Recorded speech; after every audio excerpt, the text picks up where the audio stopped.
মাকে বলছি, মা সন্তান গর্ভে নিয়ে সন্তান ধরে আল্লাহকে বলবো, আল্লাহর কাছে দোয়া করবো, আল্লাহ তুমি আমার সন্তানকে বিনা অপারেশনে বিনা সিজারে আমার সন্তানকে তুমি ডেলিভারি করে দাও।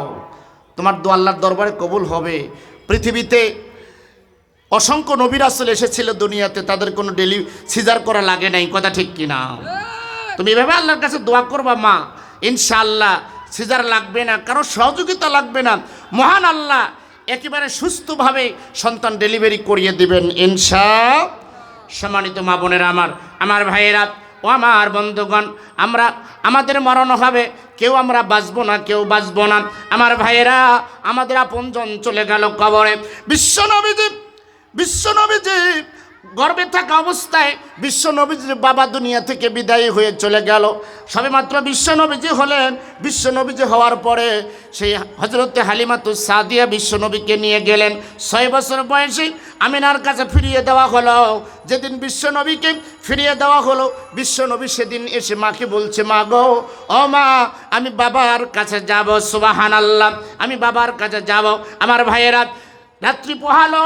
পরের দিন সকালে আমিনা উম্মে আইমানকে সঙ্গে করে নিয়ে, বিশ্বনবীকে সঙ্গে করে নিয়ে আব্দুল্লাহর কবর জিয়ারত করার জন্য বিশ্বনবীজি রওনা হলেন। 13 রাত 13 দিন 470 কিলোমিটার জায়গা অতিক্রম করে বিশ্বনবীজি তার বাবা আব্দুল্লাহর কবরের পাশে চলে গেলেন।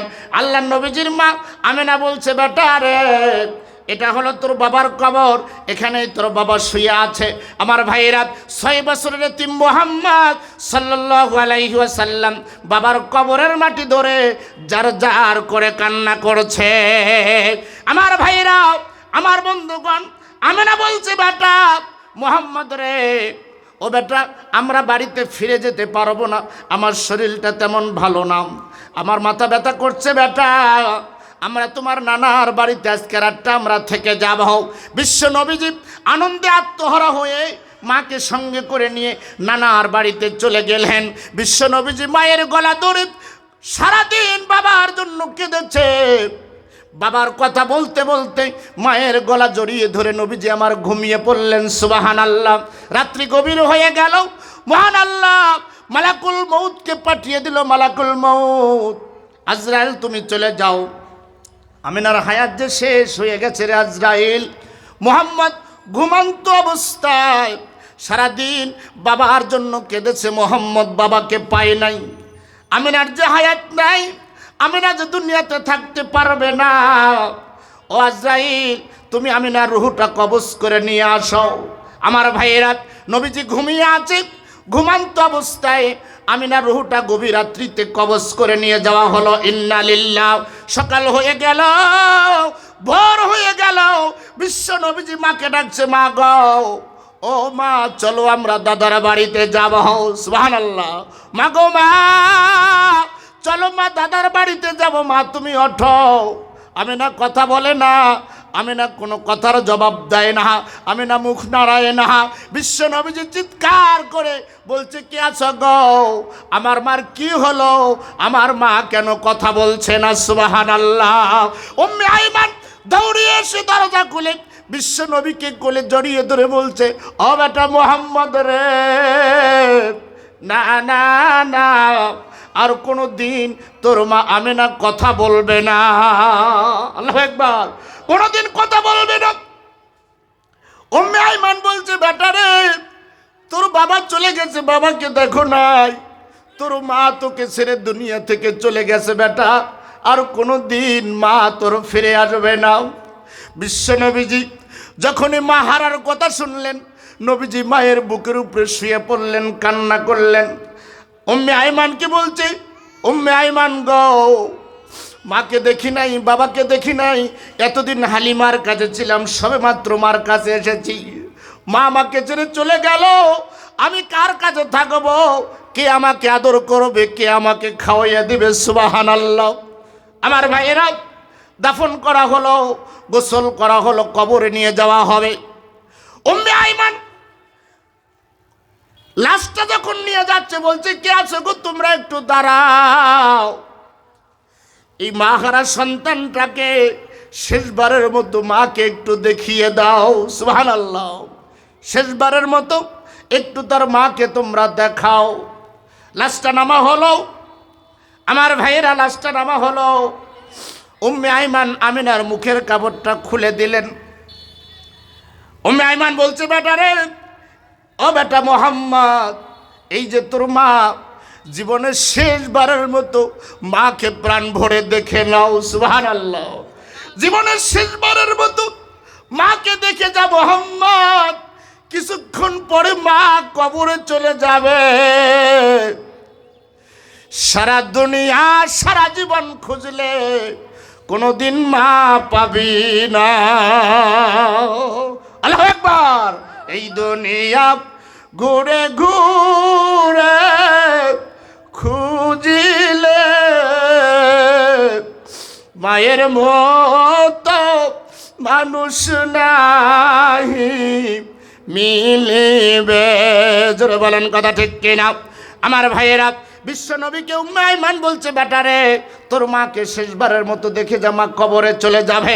বিশ্ব নবীজি মার কপালের উপরে মুখটা ঠেকাইয়া মাকে বলছে, মা গাও, ও মা তুমি চলে যাও কবরে, আমাকে ছেড়ে দাও। আমি কার কাছে থাকবো?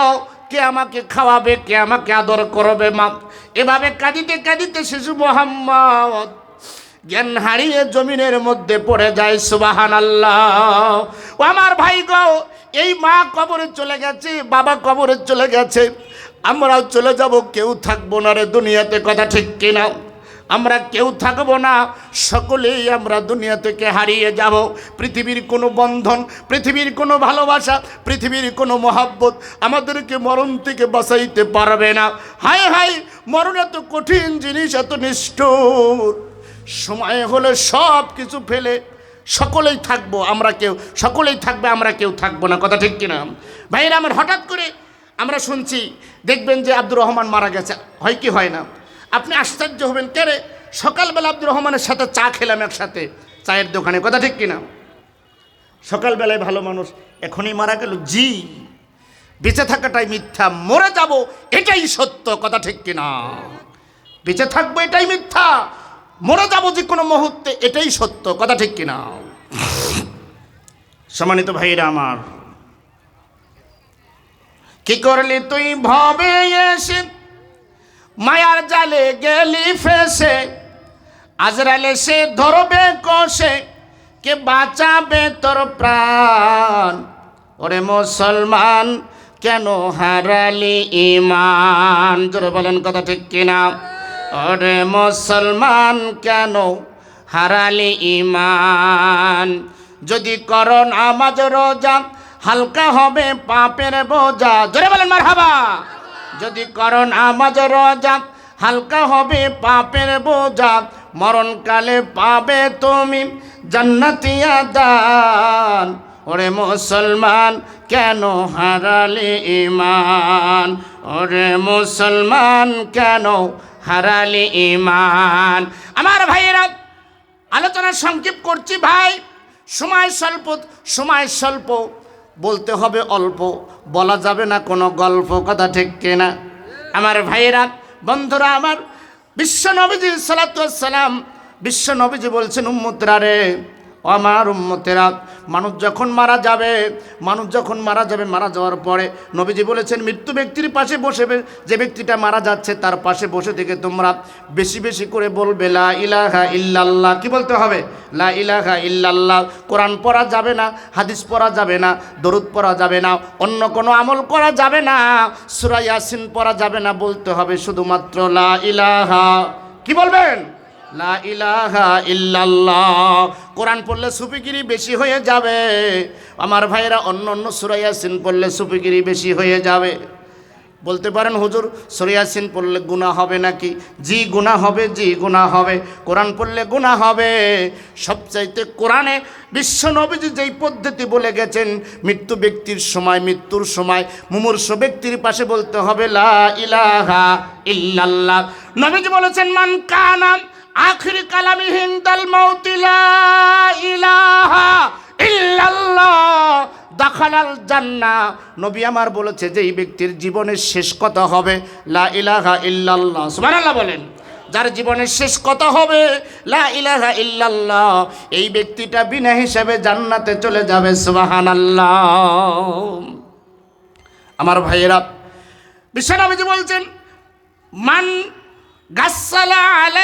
গাসসালা মাইতান ফাকাতাবা আলাইহি গাফারাল্লাহু 40 মাররাতান। নবী আমার বলেছেন, যেই ব্যক্তি মৃত্যু ব্যক্তিকে যারা গোসল করাবে, সুবহানাল্লাহ বলেন, আমার ভাইয়েরা যারা মৃত্যু ব্যক্তিকে যারা গোসল করাও, আমার মা গো মহিলারা যারা মৃত্যু ব্যক্তিকে যারা আপনারা গোসল করান, কাজটা বড় সুন্দর কাজ, বড় গুরুত্বপূর্ণ কাজ, গুনাহ মাফ হয়ে যাওয়ার কাজ। নবীজি বলছে যে বা যাহারা মৃত্যু ব্যক্তিকে যারা গোসল করিয়ে দেবে, মহান আল্লাহ ওই গুনাহ গোসল দাতার জীবনের সংগঠিত হয়ে যাওয়া 40টা কবিরা গুনাহ আল্লাহ তার ক্ষমা করে দেবে। বিশ্বনবীজি অন্য হাদিসে বলেছেন, যেই ব্যক্তি মৃত্যু ব্যক্তিকে যারা গোসল করাবে, আহারে জীবনের শেষ গোসল অতীব আদর করে যত্ন করে যারা মৃত্যু ব্যক্তিকে যারা গোসল করিয়ে দিবে, বিশ্বনবীজি বলছেন গোসল দাতার জীবনের সমস্ত গুনাহ আল্লাহ ক্ষমা করে দিবে। সুবহানাল্লাহ। তবে শর্ত হলো একটা, সেটা হলো মৃত্যু ব্যক্তির জীবনের তার শরীরের কোনো গোপন স্পট বা দোষের কোনো স্পটের কথা মানুষের কাছে বলা যাবে না। আমার ভাই গো, মৃত্যু ব্যক্তির জীবনের কোনো স্পটের কথা জীবিত মানুষের কাছে বললে আমল বাতিল হয়ে যাবে, গুনাহ কবিরা হয়ে যাবে। মৃত্যু ব্যক্তির দোষের কথা বলা যাবে না। আমাদের অনেক ভাই মৃত্যু ব্যক্তিকে গোসল করিয়ে মানুষের কাছে বলে কি বলে না, এটা বলা যাবে না। আমার ভাইরা, তারপরে বিশ্বনবীজি বলছেন কবরে রাখতে হবে। বিশ্বনবীজি বলছেন উম্মতরা রে, যে বা যাহারা মৃত্যু ব্যক্তির জন্য যারা কবর খনন করবে, সুবহানাল্লাহ বলেন, কষ্ট হচ্ছে আপনাদের? মৃত্যু ব্যক্তির জন্য যারা কবর খনন করবে সুন্দর করে, যে বা যাহারা কবর খনন করবে, আর নিজেকে ভাববে আহারে সেদিন বেশি দূরে নয়, এই কবরে আমাকেও চলে যেতে হবে। কথা ঠিক কিনা? আমার ভাইয়েরা, নবীজি বলতে যারা মৃত্যু ব্যক্তির জন্য যারা কবরকে সুন্দর করে খনন করবে, আমার ভাইরা আর মনে মনে ভাববে এই কবরে আমাকেও চলে যেতে হবে। কিন্তু আমাদের সমাজের দৃশ্য বড় ভিন্ন। কবর যারা কাটে বা কবর যারা খনন করে, তাদের মরণের কোনো চিন্তা ভাবনা নাই, বিড়ি খায় আর কবর কাটে। কথা ঠিক কিনা? লুঙ্গি কাঁসার দিয়ে, আপনারা কাঁসার বোঝেন তো, লুঙ্গি খাটো করে ফরস্তরক করে বিড়ি খায় আর নামাজের খবর নাই, তারা কবর কাটে। আছে না নাই? আমার ভাইয়েরা, বেনামাজি কবর কাটা, ও জানে না কবর কত বড় ভয়াবহ জায়গা, কবর কি, ও না জানার কারণে কবর নেমে কবরটা খনন করে। নবীজি বলছে উম্মতরা রে, প্রতিদিন কবর দুনিয়ার মানুষকে 5টা কথা বলে আহ্বান করছে। দুনিয়ার মানুষ, আনা বাইতুল গোরবা, আমি হলাম সাব্বিচ্ছুর ঘর, আমি হলাম অপরিচিতির ঘর। আনা বাইতুল ওয়াহাদা, আমি হলাম একাই থাকার ঘর। আনা বাইতুত তুরাব, আমি হলাম মাটির বাড়ি। আনা বাইতুজ জুলুমা, আমি হলাম অন্ধকার ঘর। আনা বাইতুদ দুদি, আমি হলাম সাব্বিচ্ছুর ঘর। সাবধান সাবধান, তোমরা চিন্তা ভাবনা করে কবরের ভিতরে চলে আসো। আমার ভাইয়েরা, আমার বন্ধুগণ, বিশ্বনবীজি বলছে যারা কবরকে সুন্দর করে খনন করবে মৃত্যু ব্যক্তির জন্য, মহান আল্লাহ বলেন যেদিন ওই কবর খননকারী যেদিন মারা যাবে, সেদিন থেকে বিচারের দিন পর্যন্ত মহান আল্লাহ কবর খননকারী ব্যক্তির কবরটাকে নিরাপদ করে দেবে। সুবহানাল্লাহ। আমার ভাইয়েরা, অনেকগুলো কথা থেকে গেল। বিশ্বনবীজি বলেছেন মরণের পরে মানুষের সব আমল বন্ধ হয়ে যাবে, 3টি মাত্র আমল জারি থাকবে। কিয়ামত পর্যন্ত 3টি আমল জারি থাকবে। আমার ভাইয়েরা, বিশ্বনবীজির কাছে একজন ব্যক্তি এসে বলল, ইয়া রাসূলুল্লাহ, ইয়া হাবিবাল্লাহ, নবীজি আমার মা দীর্ঘদিন অসুস্থ হয়ে আমার বাড়িতে পড়েছিল। মা মৃত্যুর পূর্বে মার জবানটা বন্ধ হয়ে গেল, মা কথা বলতে পারছে না। নবী আমার, ইয়া রাসূলুল্লাহ, যখনই মার কাছে যাই তখনই মা আমার দিকে তাকিয়ে কাঁদে, তখনই মা শুধু আমার দিকে তাকিয়ে তাকিয়ে চোখের পানি ফেলে কান্না করে। ইয়া রাসূলুল্লাহ, যেদিন মা মারা যাবে, মা যখন মারা যাবে, তখন মা যেন জিহ্বাটা নাড়িয়ে নাড়িয়ে মা যেন কি বলছে আর চোখের পানি ফেলে দিয়ে কান্না করছে। এমনটা হয় কি হয় না? নবী আমার, মা যেন কি বলছে, মা চোখের পানি ফেলে দিয়ে কান্না করছে। নবী আমার মনে হয় মা যদি কোনো কিছু বলতো, কথা বলতে পারতো রে, তাহলে আমার মনে হয় আমার মা আমাকে বলতো, বেটা রে, ও বেটা, আমার বড় কষ্ট হচ্ছে বেটা, তুমি আমার জন্য তুমি কিছু দান সদকা করো। জোরে বলেন সুবহানাল্লাহ। ইয়া রাসূলুল্লাহ, মা মরণের সময় কেঁদে কেঁদে চলে গেছে। নবী গিয়েও আমি আমার মার জন্য দান করলে মা কি দানের সওয়াব পাবে নাকি? নবী আমার বলল, অবশ্যই তোমার মা তোমার দানের সওয়াব পাবে। সুবহানাল্লাহ। আমার ভাইয়েরা, আমার বন্ধুগণ, আরেক ব্যক্তি এসে বলছে, রাসূলুল্লাহ, আমার মা অসুস্থ, মা বাড়িতে ছিল, অসুস্থ মাকে রেখে আমি বিদেশে ব্যবসায় চলে গিয়েছিলাম। মরণের সময় মার পাশে আমি ছিলাম না, মরণের সময় মাকে আমি শেষ দেখাটা দেখতে পারি নাই। নবীজি, আমার বড় কষ্ট হয়। কত ভালো হতো আমার জীবনে, মায়ের মরণের সময় যদি মার পাশে আমি থাকতে পারতাম, আমার জীবনটা ধন্য হয়ে যেত। নবী আমার বড় কষ্ট হয়, জীবনের শেষ দেখাটা মাকে আমি দেখতে পারি নাই। সুবহানাল্লাহ। মাকে অন্য অন্য সন্তানের চাইতে বেশি আদর করতো নবীজি। ইয়া রাসূলুল্লাহ, ইয়া হাবিবাল্লাহ, আমার মা দুনিয়া থেকে বিদায় হয়ে গেছে, মার পাশে ছিলাম না। ওগো নবীজি, আপনি বলেন, আমি যদি মার জন্য দান করি, মা কি আমার দানের সওয়াবটা পাবে নাকি? বিশ্ব নবীজি বলছে, হ্যাঁ হ্যাঁ, তুমি তোমার মার জন্য দান করলে দানের সওয়াব তোমার মা অবশ্যই পাবে। এই ধনমাল ছিল তোমারই দাদার, সে মরে গিয়ে আজ হয়েছে বাবার। কথা ঠিক কিনা? এই ধনমাল ছিল তোমারই দাদার, সে মরে গিয়ে আজ হয়েছে বাবার। বাবার মালেতে তুমি ওয়ারিশ হইলে, কাল ছেলে ওয়ারিশ হবে। বন্ধু, তুমি আজ মরে গেলে। কথা ঠিক কিনা? বাবার মালেতে তুমি ওয়ারিশ হইলে, কাল ছেলে ওয়ারিশ হবে, তুমি মরে গেলে। বিশ্ব নবীজি বলছে, উম্মত রে, ও আমার সাহাবী, অবশ্যই তুমি তোমার মার জন্য দান করলে তোমার মা সে দানের সওয়াবটা অবশ্যই পাবে। সাহাবী বলছে, নবীজি, আপনাকে সাক্ষী রেখে আমার ঐতিহ্যবাহী একটা বাগান আছে, যেই বাগানে একসাথে দুইটা ফসল হয়, যেই বাগানে আঙ্গুর হয়, যেই বাগানে খেজুর একসাথে দুইটা ফসল হয়। ইয়া রাসূলুল্লাহ, আমি আমার মায়ের জন্য আমার বাগানটা আমি দান করে দিলাম। সুবহানাল্লাহ। আজ না হয় কাল তুমি যাইবা কবরে, যাওয়ার বেলায় দেখবে চেয়ে গো, তোমার সবই রইল পরে, যাওয়ার বেলায় দেখবে চেয়ে গো। কথা ঠিক কিনা? দাদা গেল, বাবা গেল, কেউ এলো না ফিরে, সবারই যাইতে হবে গো। ভাইজান অন্ধকার কবরে, সবারই যাইতে হবে গো। কথা ঠিক কিনা? নামাজ পড়ো, রোজা করো, বলি তোমাদের, ফুলের বিছানা পাবে গো। ভাইজান অন্ধকার কবরে, ফুলের বিছানা পাবে গো। লিল্লাহে তাকবীর, লিল্লাহে তাকবীর। আলহামদুলিল্লাহ। সম্মানিত ভাইরা আমার, আমি আরেকটু মা বোনদের সম্পর্কে একটু আলোচনা করব। মা বোনেরা কেউ যাবেন না। সম্মানিত ভাইরা আমার, আপনারা জানেন এই মাহফিলটা 2 দিন ব্যাপী ঐতিহ্যবাহী একটি তাফসীরুল কোরআন মাহফিল আপনারা আয়োজন করেছেন।